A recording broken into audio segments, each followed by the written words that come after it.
တခါကဧကရစ်မင်းကြီးတစ်ပါးရဲ့နန်းတော်မှာပညာရှိတဲ့အကြံပေးအမတ်ကြီးတဦးရှိခဲ့ပါတယ်မင်းကြီးကသူ့ကိုအယမ်းယုံကြည်ပေမဲ့မနာလိုတဲ့အမတ်တွေနဲ့စပင်းညတ်သမားတို့ကတော့အမတ်ကြီးကိုအပီးတိုင်ဖယ်ရှားဖို့အကြံရုပ်တစ်ခုကြံစည်ခဲ့ကြပါတယ်တနေ့မှာစပင်းညတ်သမားကမင်းကြီးကိုအရှင်မင်းကြီးရဲ့ခမဲတော်ဟာကောင်းကင်ဘုံမှာနေကောင်းရဲ့လားဆိုတာသိရအောင်ပညာရှိအမတ်ကြီးကိုကောင်းကင်ဘုံစီဆေလှုပ်ပြီးမေးမြန်းခိုင်းတင်ပါတယ်လို့လှည့်စားပြောဆိုခဲ့ပါတယ်မင်းကြီးကလည်းဒါကိုယုံကြည်ပြီးအမတ်ကြီးကိုဆေလှုပ်ဖို့ဆုံးဖြတ်လိုက်ပါတယ်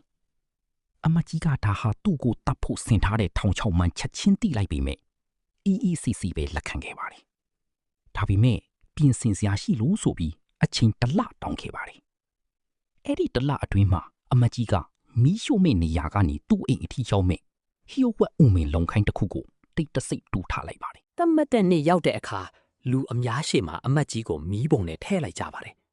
အားလုံးကအမတ်ကြီးသေးပြီလို့ထင်နေချိန်မှာသူကတော့ဦးမင်လိုင်ကောင်းကနေတဆင့်အိမ်ကိုအေးဆေးစွာပြန်သွားခဲ့ပါတယ်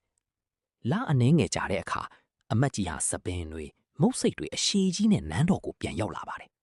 မင်းကြီးကဝမ်းသာအားရနဲ့ခမဲတော်အကြောင်းမေးတဲ့အခါအမတ်ကြီးက